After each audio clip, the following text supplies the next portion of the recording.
What's going on, everybody? It's another Monday night. It's Nate Holloway here with the season finale of A Father's Authority, guys. We've had a great season so far, but I'm going to get you guys time. I'm not going to talk more about it till we start, but you guys come on in. If you're watching, if you're on, just take your phone and go ahead and share this to your people. I'm doing it right now. But you guys just come on in. Y'all know the song, Come On in the Room. Just type We're Live.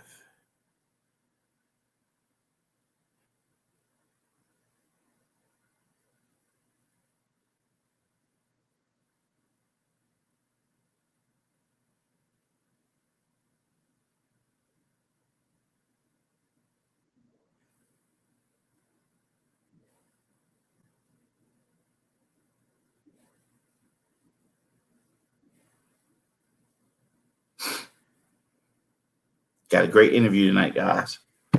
Got 2 minutes. Give you guys a chance to come on in.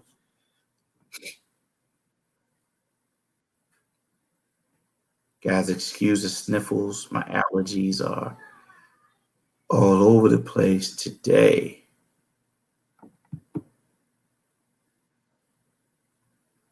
Guys, when you come in, if you want, just let me know where you're watching from. I'll say, what up, Nate?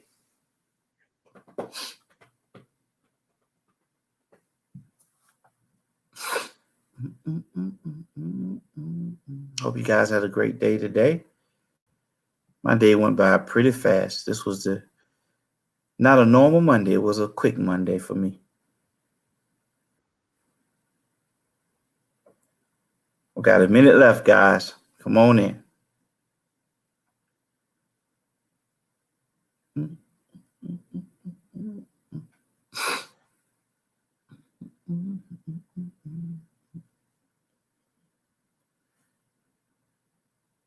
All right, it is 8 o'clock. It's time for A Father's Authority, guys. For those of you who may be tuning in for the first time, A Father's Authority is a part of Kingdom Relationships, and it's designed for fathers. It's designed to start a conversation on fatherlessness, on fatherhood, and bring the hearts of the father back into the lives of their children.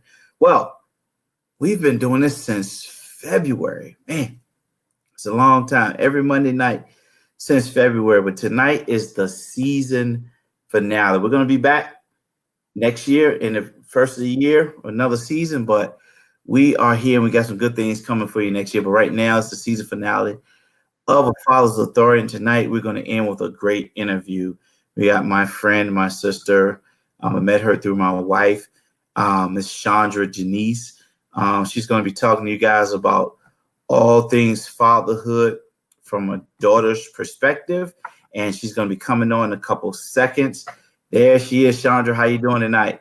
Hi, Nate. I'm doing good. How are you? I'm great. So glad to have you on with us tonight, and it's great. I feel excited about ending the season with you because I know you're going to bless us tonight. Guys, Chandra, she does a lot. She works with the Crisis Pregnancy Center. She's a speaker. She's an author. She's a mother. She's a friend. I met her through my wife, and we've been friends ever since. So we're going to get started. We're going to dive right in. So, Chandra, tell everybody who you are. From a father, as a daughter, or as a person? As a person. As a person. I'm Chandra Jarrett, and I'm delighted to be here with Nate tonight. As he said, I am a mother and author. I have one son, let me say a mother and a grandmother. I'm excited about my granddaughters. But I do have one son. He lives in Nashville, Tennessee. He's an attorney, and he and his wife have two beautiful daughters. Just spent the weekend with them, London and Milan. I have a degree in mechanical engineering and left engineering 20 years ago after journaling about my purpose to speak. And that's what I've been doing for the last 20 years. I work for the Crisis Pregnancy Center. I just feel like God has brought my life full circle. And so I'm just excited to be on here tonight to talk about fatherhood. That's good. We're glad. Wow, mechanical engineering? I didn't know. Ooh. Yes. That sounds like a lot. So, Chandra, what's your story? Tell us about your life growing up with your father. What's your story about your father? So my story is my parents separated when I was around 8 years old. And honestly, it wasn't until I was late 20s, early 30s that I knew they were separated and not divorced.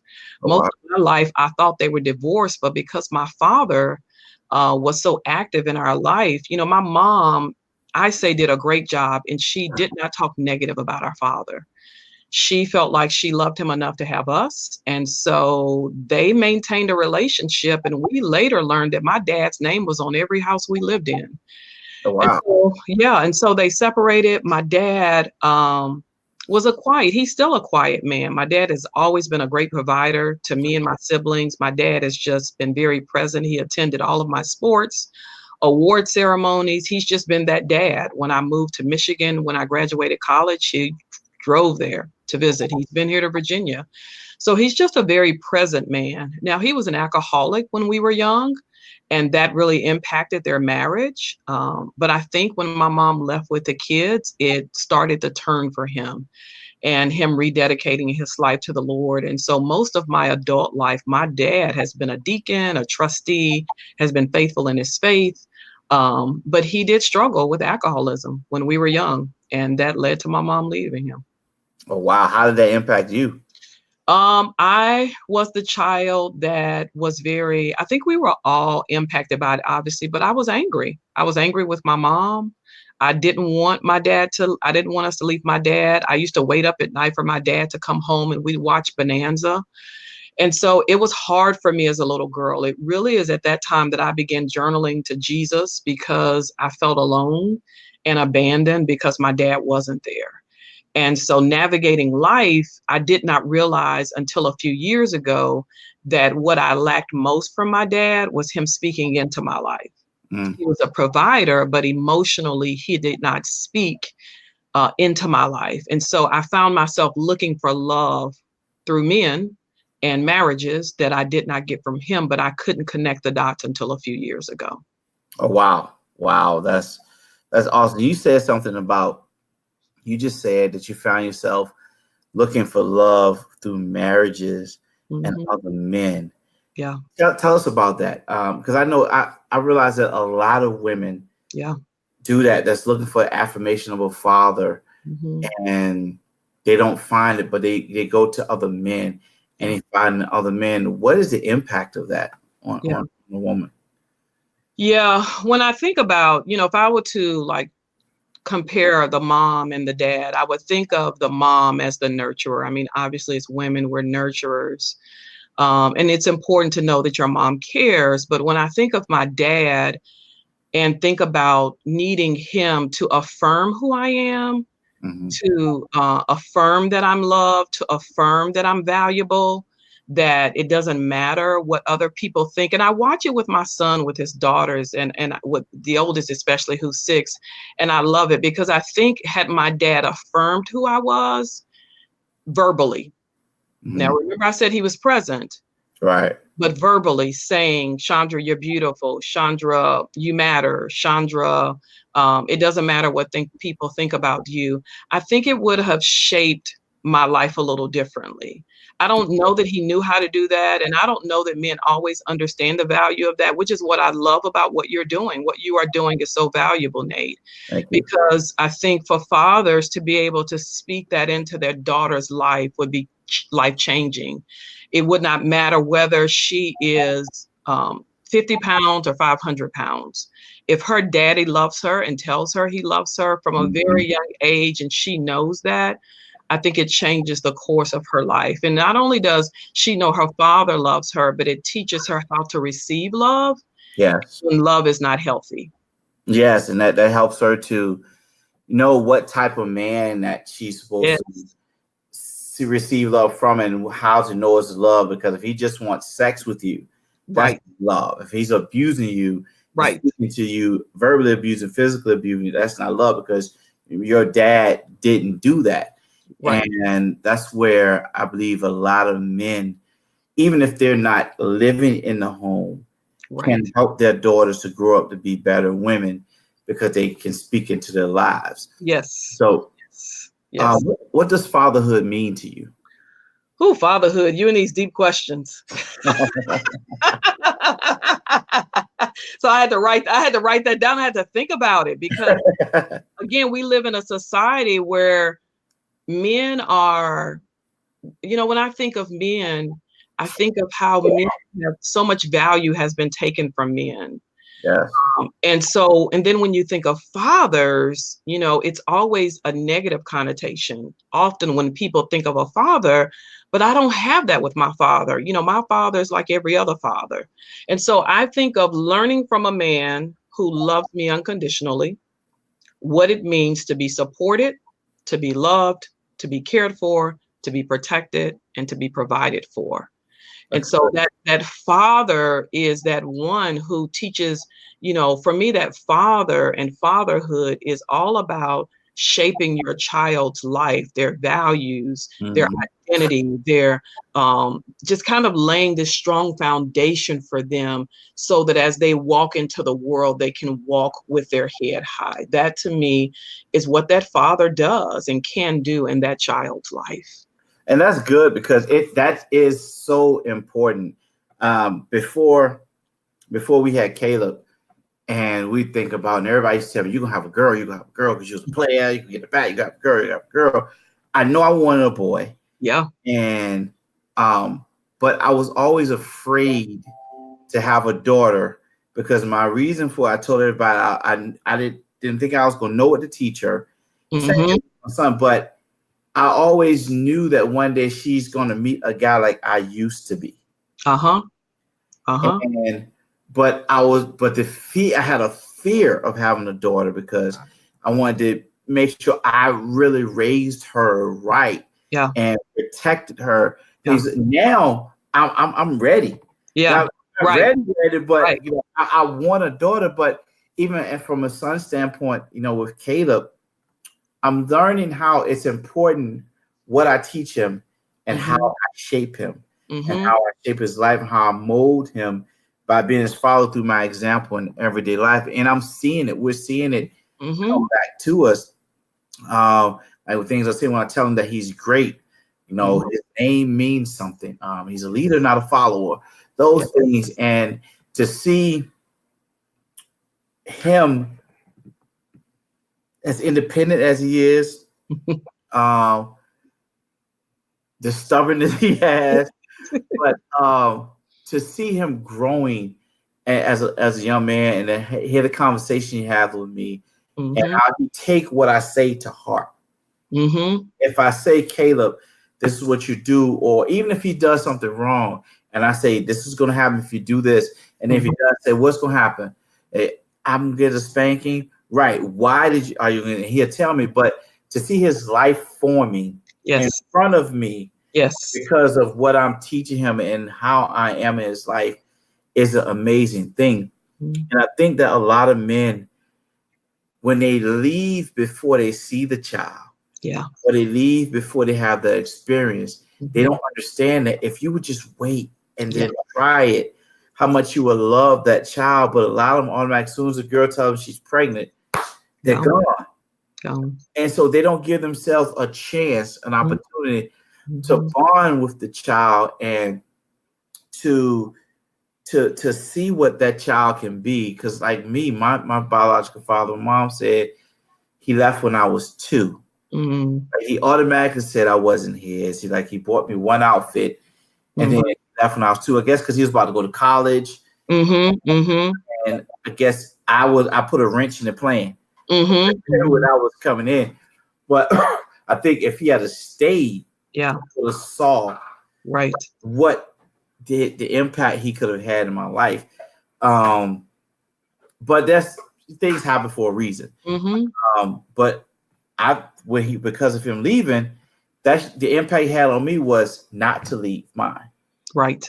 And to be there for mine and teach mine what to do and how to be successful in life and those things to be an impact. And I like what you're saying, and because a father does teach a child who they are, their identity, how to be providers, how to be supporters. Because Caleb's going to grow up, he's going to know how to be a supporter. That's right. A provider, because I try to teach him now. You do this for mommy. We have to protect mommy. Let's go make sure the door is locked before we go to bed. Hmm. You gotta protect mommy. You gotta open the door for the ladies. Those Yeah. things. So I'm teaching them now Yeah. how to do that. Yeah. Fathers need to be that. So what was the best part of having a father? I know you Oh, weren't there living in the house. What was the best part of having a father? the best part of having my dad is his presence. Okay. Just knowing that, even at 55, I'm 55 years old. And if I need my dad, whew, I can pick up the phone right now and call him. And I know that. And if I need anything, my dad is going to do whatever he can to help me. And so I never had to question. I never feared being judged by my dad about anything. And I knew and have always known that if I need anything, my dad's going to be there. I could always depend on my dad. That's good. That's good. Always depend on my dad. And that's With him so. not being in the house, Nate, Uh-huh. because a lot of times we assume that if he's not in the house, that he can't provide that for us.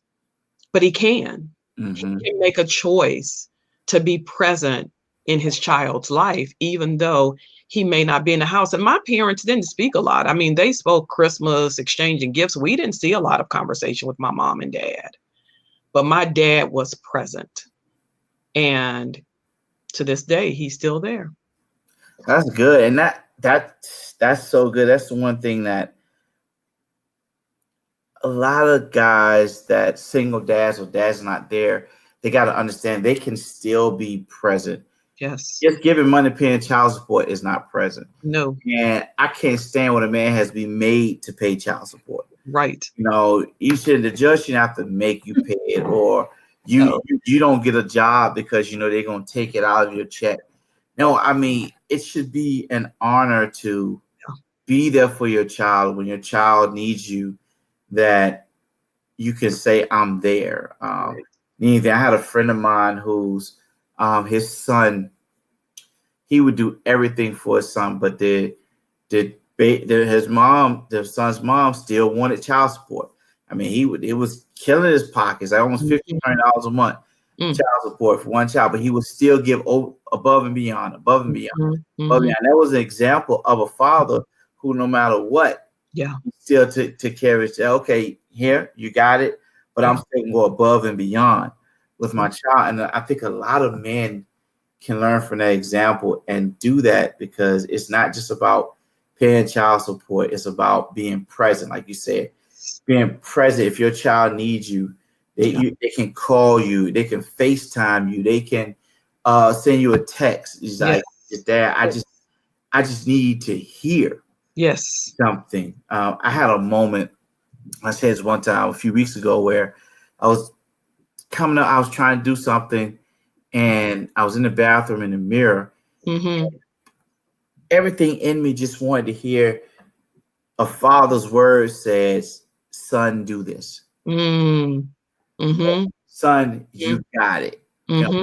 And Mm-hmm. I broke down because a big part of me just wanted that presence, Yes. that father presence, that father just to say, "Son, I got you." Yes. He did. I had that, with my God. I had mentors in my life. I had my godfather who practically raised me, but he's older now. He's like 80 something. Mm. And, Mm-hmm. Mm-hmm. he's not able to give me that anymore. So it was like, I was just like, man, but then God spoke to me Yeah. and gave it to me. But it's just like every now and then you need that presence Yes. of your father in your life to show you what you can do, how to do it, and just tell you, just go forth. Yes. You got this. You got it. You Yeah. got it. Yeah. And I think about, so I wrote down role models. Our parents are our first role models. Like, they're the ones that we want to emulate. And when you have one that's missing, you're missing a part of you. Yeah. Not long ago, I did a podcast like Mother, Like Daughter, but it really was about, we carry equal parts of both our parents' DNA. And when we don't have that other parent active participating in our life, we're missing a part of who we are. And when that parent, that father speaks into us and says, I'm proud of you, you can do it, we take that like it's like a treasure that Yeah. we have. And we spend our life trying to live up to that and continue to achieve that. And so when fathers, you talked about them leaving when they fear being able to parent a child, they fear that unknown, they leave before they have the opportunity. They miss this gift of being able to speak into this child's life, to be able to shape this child's life, to form this child's life. One of the questions, and we'll get to it, but I'm going to go ahead and put it out here is, we're not looking for perfection. Mm-hmm. We're not looking, no child. I've never looked for perfection from my dad. That wasn't what I wanted. What I wanted was his presence. I wanted, like you said, I wanted him to speak into my life more, but I'm so grateful for what I did get. And so now, and I can't, years ago, a man said to me, and I'm so grateful he said it, let me just put that out there, that men make men, that it takes a man to make a man. When my son wanted to go live with his father, I struggled with it and I wrestled with it, but I've never been a man. So I understand, your anxiety when you said they thought you were going to have a girl, but you wanted a boy. You've never been a woman. And I'm so glad my son went to live with his father so that he could shape him into a man. Mm-hmm. But I still can speak into his life and tell him that I'm proud of him and that he can do things. And I listen to him tell my granddaughter when she's doing gymnastics or she's doing ballet and she gets stuck, or like we're at the house tumbling or playing games. He's like, you can do it, Lo. You can do it, Lo. And it's almost like magic words. Yeah. It's like when you speak to Caleb, it's probably like, and he can't articulate it. It's probably like, my daddy said, I can do it. I can do it. Mm-hmm. I mean, it just puts confidence in you. It puts kind of a healthy type of pride in you to say, I can hold my head up. I'm going to try this again because he's supporting me. He's behind me. He's beside me. And I have what I need with him walking with me. I think that's the value of dads and having them there. It is, and it's funny you said it because, like with Caleb, I see it because I always tell him how great he is. Man, he can do anything, and you watch him do it. He literally thinks he can do anything. Yeah. And then it's funny because when he does something, he always he looks for me to say, "I'm proud of you." Because say, "Daddy, I did it. Daddy, I did it. Look, I did it." And he will keep saying until I say, "I'm proud of you, son." Yeah. Daddy, I did it again, Daddy. Proud of you, son. Good job, son. Great job. Yeah. And it's just to see that and to see him try to, or if I try to do it for him, no, Daddy, I want to do it.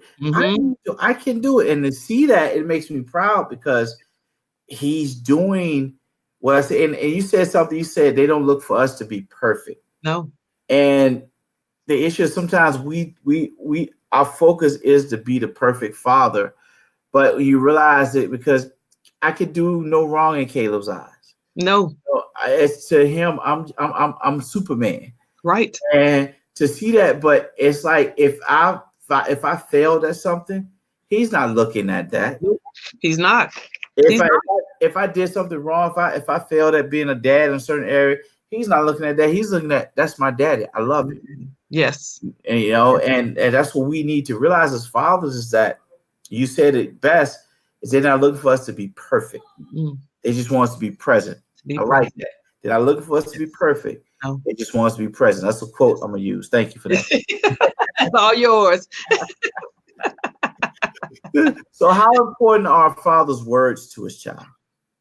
I think they're very valuable just based on what we just shared. I think that, as I go back again to my father being quiet, and there's history, the abuse with him being an alcoholic and my mom. And I think part of that silenced him, wanting to make sure there was peace with us.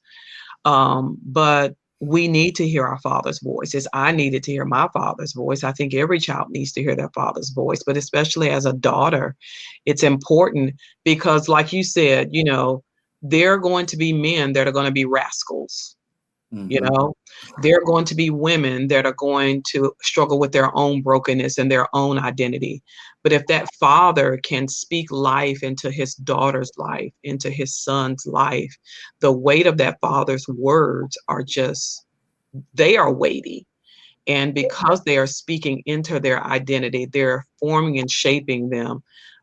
Having that as part of their foundation will give them what they need when they face these things. Being able, I did a lot of conversations with my son out of discipline. Okay. So we had conversations based on, okay, why did you do this? Did you clean your room? Did you do your homework?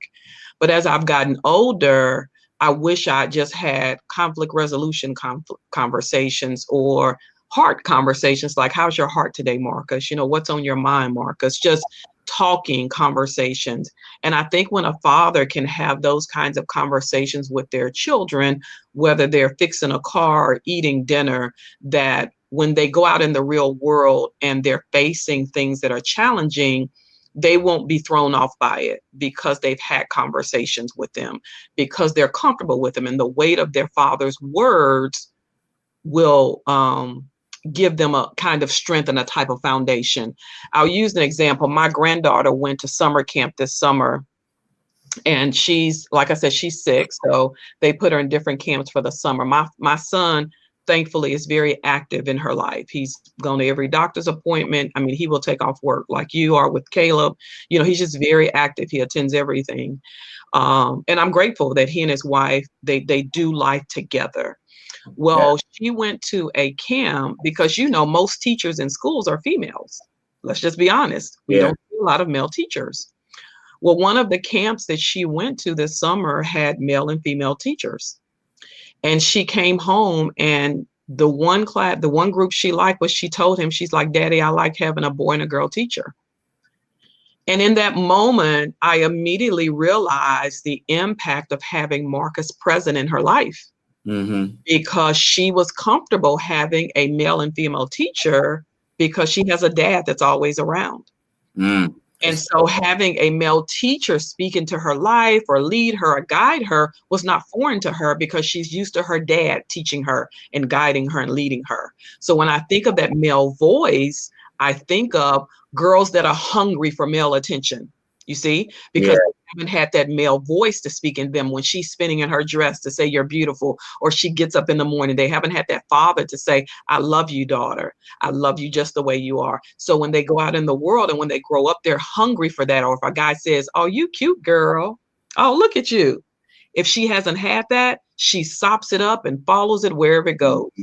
And most of the time, it leads us down the wrong road. Yeah. So their father's word, the words are very important about in defining who she is and who he is.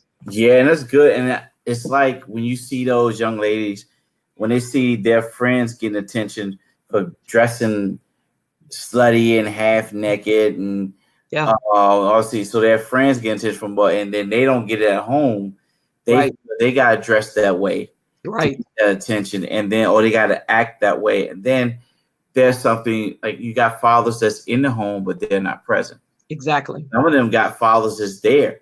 Right. The father's not active. Keisha and I, we were watching the R. Kelly thing one night with R. Kelly, and I got mad because I said, you got those dads in the house, and R. Kelly was able to get their daughters like that. Right. Right. You got those dads in the house. And he was like the one where he was concert, and that the 12-year-old daughter go on stage. My 12-year-old daughter ain't going on stage with you, and she ain't going backstage with you without me. Thank you.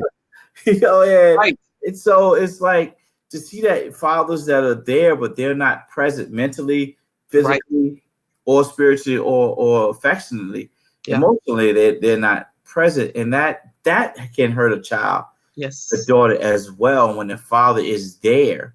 Yes. And not active, because she gets a false sense of what fatherhood is supposed to be. Yeah.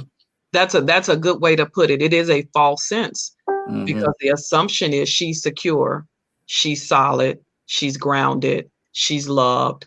But then when she shifts to another environment, you find out that she's not as secure, she's not as solid. Her identity is shaky because he was there, but he was not speaking into her life. He was not interacting with her. He was not having the kind of conversations with her, to be able to have conversations at 6 and 7 and 8, because now you got to start these conversations young. Yeah. You can't dismiss somebody bullying your child or joking you or making fun of them if they don't speak properly or what have you. You've got to be able to have those conversations. Well, those are the conversations that begin to shape who she is, because not only are you speaking into her life, but you are now stopping to take value in what she says.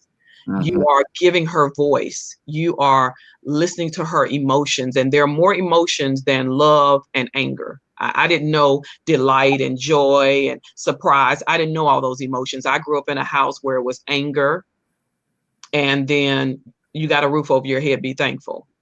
And then I became an adult and learned that there's delight and joy, and you can have fun with life, and you can sit at a table, and you can go to the movies, and you can do mani-pedis with your kid, and they need all of that to shape them, to have these conversations, but also shape their identity. So if they get out there and, let's say, a daughter, me, a female, somebody offers to wine and dine me, that's not foreign to me because my daddy did that with me. You see what I'm saying?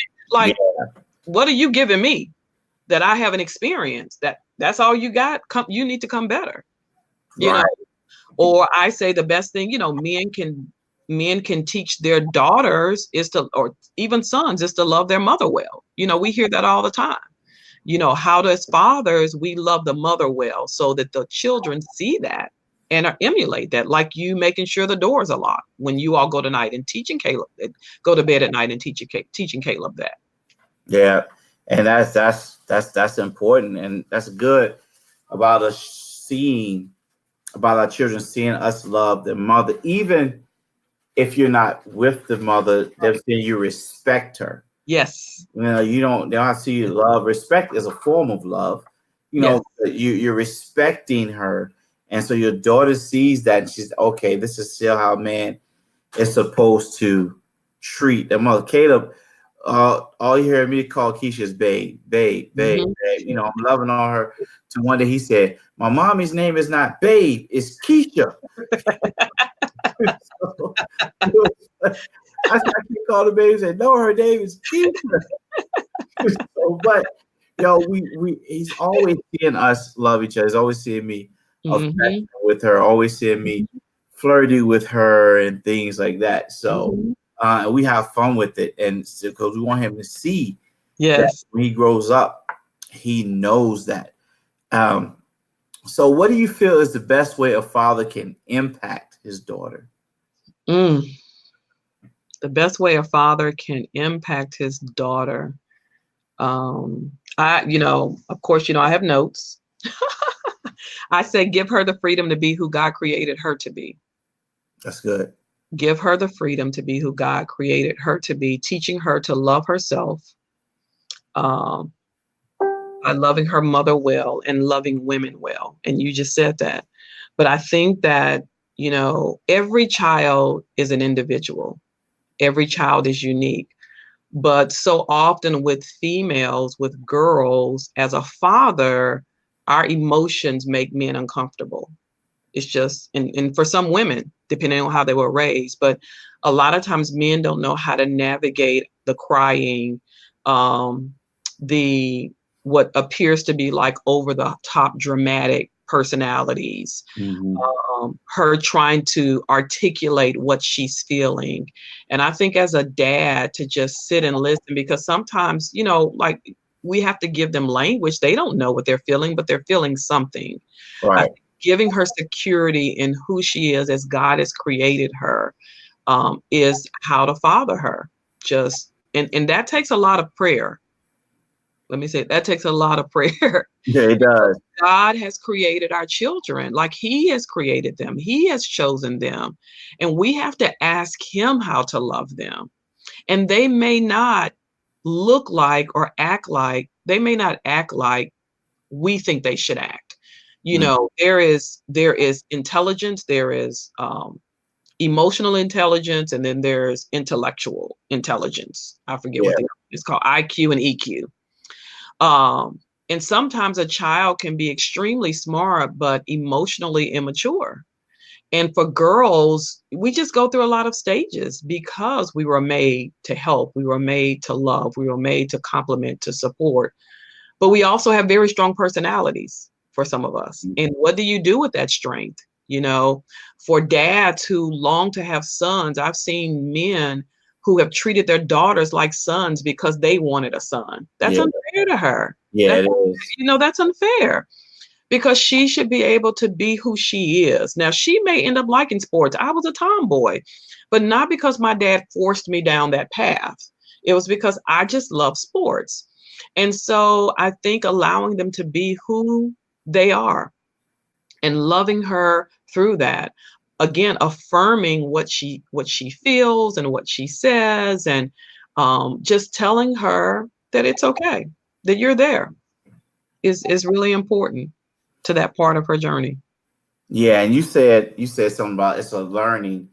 We have Yeah. to learn how to handle them, and it's you do that by asking God to show you.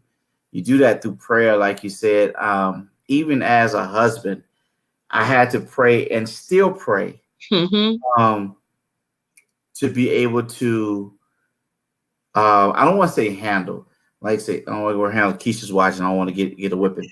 Um, Go get you, baby. She gonna get you. but I don't want to say handle, but be able to. I'll think of the word, but deal with the things that happens with our wives and with our daughters. We have to learn that we have to um, pray, because I have to pray on situations with my wife. I have Hmm. to pray on how to respond, and Yeah. she'll tell you there's times when so we'll be talking or we'll get in a disagreement and I won't say anything for a second. And she knows if I don't say anything, is I'm praying Yes. and asking God how to respond. I never respond immediately and right away. Right. I'm praying Right. and asking God how to respond to her. And that's what how Father, we have to be the same way with daughters. Yes. We have to pray and ask God, because I can talk to Caleb. I said I have to pray to ask God how to respond to Caleb. Yes. Yeah. And how to raise Caleb. But I can respond to him as a father, because as my son, because I'm a man and I've been through those things. I can say, oh man, this is how you do that. You got this. But as a daughter, I gotta think, okay, I don't know, but for men who I know to have daughters Hmm. and talking to them about the daughters, you gotta think, okay, how do I handle her? Because if I say it this way, this might break her. But Hmm. this way is going to elevate her. But first, we got to look at where is she coming from? What's her feelings today? What's Right. wrong? What's causing this? You got to go deep. But fathers, we have to learn that. Yes. To learn. Yeah. I'm trying to prepare now. So when we have a daughter, that I'm ready. So I'm like, okay, these are the things I need to do. If I got to do this with my wife, then I'm gonna have to do it with my daughter. That's If I right. have to do it with my girlfriend, I'm gonna have to do it with my daughter. If this is how her mom is, then she may be this way. So Right. I gotta take the time and learn her and Yes. learn how to take the different situation, because every situation is different with our children, especially with daughters. Every situation gonna be different, because Right. like, Right. if she's having a problem with a boy, with a boy issues, a boy she like, you can't just say to her, "Oh, you know what? Don't worry about it. This is how you do it. You'll be fine. There's plenty of fish in the sea," because she's more emotionally invested. That's You right. say that with your son, That's right. until that he get that one that breaks his heart. Right. You really gotta break down, but you got to learn how to handle them and how to handle the different stages of their emotions, if I'm saying that right. Right. Right. And well, one of the things you have that I love about you and Keisha is you all talk. Mm-hmm. Now we live in, I'm just gonna say it. You can talk about it on another show. We live in a very patriarchal society. Let's just call it what it is. Okay. And because we live in a patriarchal society, it is okay for men to shape men and women, boys and girls. But for women to shape boys and girls, men and women, it's often a take back. But you have a wife you can talk to. Yeah. that you can ask that's how you all live. But everybody doesn't live like that. All men don't value the voice of a woman. And who better to ask how to raise a daughter than the mother of that daughter? Because like you said, she's carrying her DNA. Right. So often men, because we're in this patriarchal society, silence the voice of the woman and don't talk to the woman and ask the woman, well, what are your thoughts about how we should handle this? How would this make you feel? What do you think we should do with this? When she's lived it out, just like you know how to be a man, we know how to be a woman. You Right. see? And so often we miss that part and don't value who we are as women. But as fathers and as men, you can set the platform for that because you can create a different normal in society, in your world of influence, because you want to press a woman or minimize her voice like we see when we go to jobs and in churches and in places. And it happens in so many ways. So, and I ask people all the time, well, what if that was your daughter? Would you allow that to happen to them? If Yeah. that was your daughter, would you want someone to treat her that way? And many times people are like, no, I wouldn't let anybody treat my daughter that way. Then why would you treat them that way? So I admire you for preparing for a daughter, but thank God you have a wife you love and Right. that you all are in this together. Yeah. Together. And that's how you have to be, even if you're not with the mother. You have Yes. to be in it together, because there's things about a daughter that, being a female, I can't teach her. 'Cause Right. I watch my wife, and she's very, very present, active in Caleb's life when teaching Caleb things. But when it comes to the bulk of Caleb's growing and learning, she leaves that to me. Yeah. And it's not that she can't do it, but Mhm. she realizes that I'm his dad, and she'll tell me, like, if Caleb does something, she'll say, "Your son did this. I talked to him, but when you Mhm. get home, Mhm. have a conversation with him. Yes. Okay, Yes. some things you like, Caleb did this, Yes. you need to handle it." She won't even go there. She's like, "You need to handle it." And Right. and we talk about it. Yes. Like things, I'll say, "Well, babe, this is what we're gonna do." She said, "Okay," and then she'll implement it, or she'll say, "This is what I think we should do," or "This is what I'm doing with Caleb." And I'm like, "Okay," but if I don't think if I think you can handle it, we can handle it a different way. I'll say, "Well, babe, let's do this." She'll be like, "Okay, you got it." And then same thing with her. She'll say, "I think we should do this with Caleb." Yeah. I'm like, "Okay, let's do it," and we do it together. And that's even though I have the bulk of shaping Caleb because I'm his father and I'm a man, I know when we have a daughter, it'll be the same with her. Yeah. She has a bulk of shaping, but I'm still, my voice Yeah. is still gonna be important. And because we do it together, that's Yeah. why we know that our children are going to be successful. We're intentional. And this is one thing I want to say Yes. too Yes. about parenting. I'm learning this, even though it's my first child, guys. I'm not professionally expert. Okay, but None of us are. what I'm learning is that you have to be intentional about their success in raising them. We're intentional about what we do with Caleb, how we raise him, how we teach him, Mm-hmm. what he does, Mm-hmm. what we allow him to do, what we say around him, what we let him see with us, because very seldom does Caleb see us Mm. disagreement or arguing. Mm-hmm. Mm-hmm. If we're in a car and something come up, we're very careful about it. We'll maybe say, "Okay, let's wait till we get home," because Caleb's in the back seat. Mm-hmm. Not that Mm-hmm. he'll never see it, but Right. we don't want him to see it at all times, or Right. in a heightened Yes. sense. One thing I can say about my mom, and I don't think I've ever, we're talking about fatherhood, and I've heard people talk about from a daughter's perspective, and I want to apologize to my mom about this publicly. I haven't even really, since I've been doing this, talked about my mom. Mm-hmm. And my mom, and I just thought about this, we do this. My mom was intentional Mm-hmm. about us when we were coming up. She was raising 5 of us, Wow. but my mom was intentional. She made sure we had Mm-hmm. something to eat. She didn't always have a lot, but she made sure that we had clothes on our back. If she had to make them herself, Mm. whether they were hand-me-downs, she made sure we had food on the table. I remember there was a time where we didn't have anything, but my mom took some bread and some Mm, syrup mm. and made sure that we ate something. Yeah. Yeah.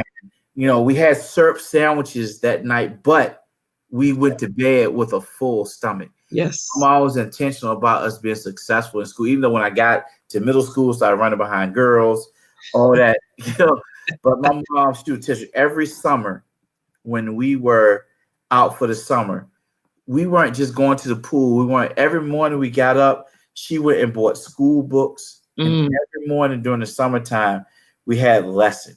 mm. Prepared us for the next school year. Wow. So she was intentional about us making sure we were on track for school. She was intentional about us learning about, like, my mom taught me how to go pay bills for her, Mm, things like that. And so for the women that are listening for that the fathers are not there, I don't know why this came up, mm. but I just thought about it, and you can do it. Yes. You can even Yes. the child does need a father's voice. My Yes. mom I had mentors in my life Yes. that spoke into my life, and you can have that too. But it's important that you can do it. You Yes. can raise your children. Yes. You deserve help. You Yes. deserve a male role model, but you can do it because. And mom, if you're watching, which I know she always is, I love you, and I thank you, and I apologize for these months of doing this. I never spoke about Mm, mom and mm, her strength, um, mm. with raising us. And I just want to say that I don't. It just came out, and I believe God let me say that. I Yeah. just want to say that, and I had stopped. I'm starting to get a little emotional. Um, Hey, so it's your show. You can do whatever you want to do. And if you want to talk to your mama, you can talk to your mama. I love my mom. She hasn't always been able to give us everything we wanted. She hasn't always been able to be there for all my baseball games, marching band, and college things like that. But one thing I can say is my mom loves me, Yeah. and she always had. And if she could do anything for me now, she would. Yeah. Um, so, what's one piece of advice um, you want to give to fathers? Now, this part shows the last part. What I do is I just give you opportunity to just speak to fathers. You want to speak into their lives. You want to prophesy. If you want to pray over them, Mm, um, just just give something to the fathers that's watching. mm. Well, first, I want to say thank you. I am grateful for every man that um, chooses to be a part of his child's life. Thank you. Thank you for not abandoning us. Thank you for not rejecting us. Thank you for being present, even though it's not perfect. Thank you for the sacrifices that you make for your children or your child. Thank you. I will speak as a daughter, um, as a mom of a son. Thank you. My mom, because she modeled what she did with our father, I was able to model that with my son. And so even though we separated and divorced when my son was very young, I didn't say a lot of negative things about my son's dad. I didn't. Um, and I'm grateful for that. But I'm just grateful for men who have stepped in as bonus dads and those as biological dads that are doing everything you can for your children or somebody else's children. Thank you. You are making a difference. And the authority that you walk in is hard. And I love the name of the show, A Father's Authority, because there is an unspoken authority that comes with men. I believe it's how God created you. Mm-hmm. And there's so much that people don't understand about the authority that you have to walk in. It's not easy. It is not easy. You often are the bad cop, and the women are the good cop, because women often love and cuddle and nurture, and you are the disciplinarian. But thank you for teaching us boundaries in that discipline. Thank you for teaching us structure in that discipline. Thank you for teaching us that, as one man said to me, one bad mistake is not one bad life. That sometimes we won't get it right, that there are consequences to our choices, but you still love us. And I'm grateful for that. Thank you for the work ethic that you teach us as fathers. Again, all I know is the word of God. And I know that when God created man, that he created you to tend the garden. And I know sometimes women get frustrated that men work all the time, but I'm grateful for men who have good work ethic and that teach their children how to have good work ethic. I learned that from my dad, and I'm grateful for that I learned work ethic. And so when I think about one piece of advice, I would go back to the one that I shared earlier: your presence above perfection. And not just your presence, but participation. I would encourage you, if you have children, to not allow the only voice they hear to be the voice of discipline. Mm. That you would go on dates with your sons and daughters. That you would turn off the phones and the TVs and give them a date night to choose what they want to do. And if it's going to have pizza, or if it's playing a video game, or if it's just doing nothing but reading a book, take time with them and participate in the things that they found value in, because it will make a difference in their life. If you are a father of girls, know that your words have so much value, that speaking into her life can change the course of her life. And taking the time to speak into her life about who she is and who she is will change her destiny. You don't have to be perfect. She is going to love you as her daddy, And girls love their daddy. And so I say, love her well. Love her when she's crying like I'm crying. And let her know that it's okay for her to cry. When she doesn't have words for her emotions, just lay with her, just talk with her, just listen to her, just give her space to be who she is as God has created her. You are valuable.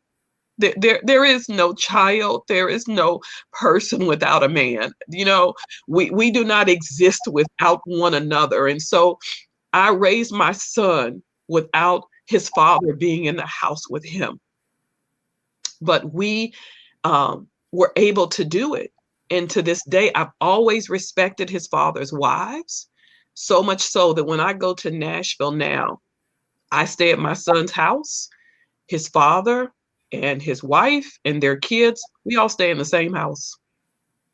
Hear me? We all stay in the same house.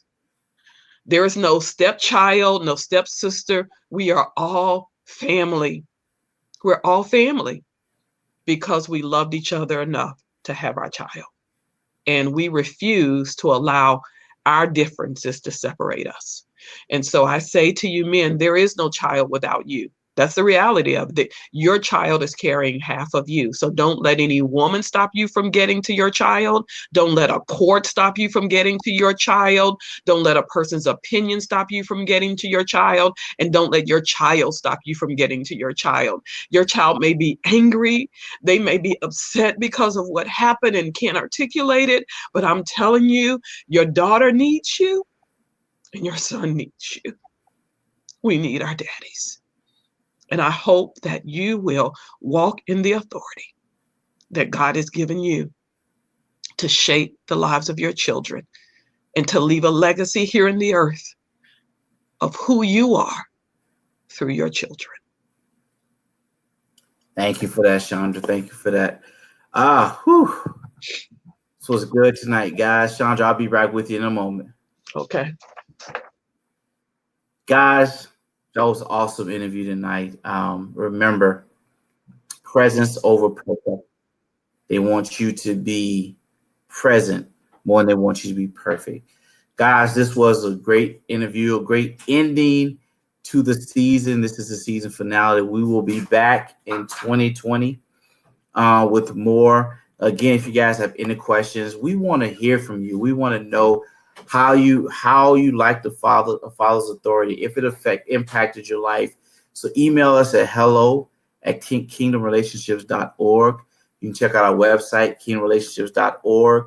You can go see our YouTube page, see all the YouTube videos. If you got anything you want us to talk about, any questions you want to answer, just email us, guys. Guys, we appreciate you. Thank you for a great first season. I love it. I had a great time. To all my dads who I interviewed for coming on, thank you, thank you, thank you. 2020 is going to be a great year. We got some big things coming. Be prepared. Guys, the book is out. You can go to our website, kingdomrelationships.org, and order the book. My book, The Authority of a Father's Words to His Son. We're going to have some promotional materials out soon. But I just thank you. We love you guys. Be blessed. See you guys in 2020.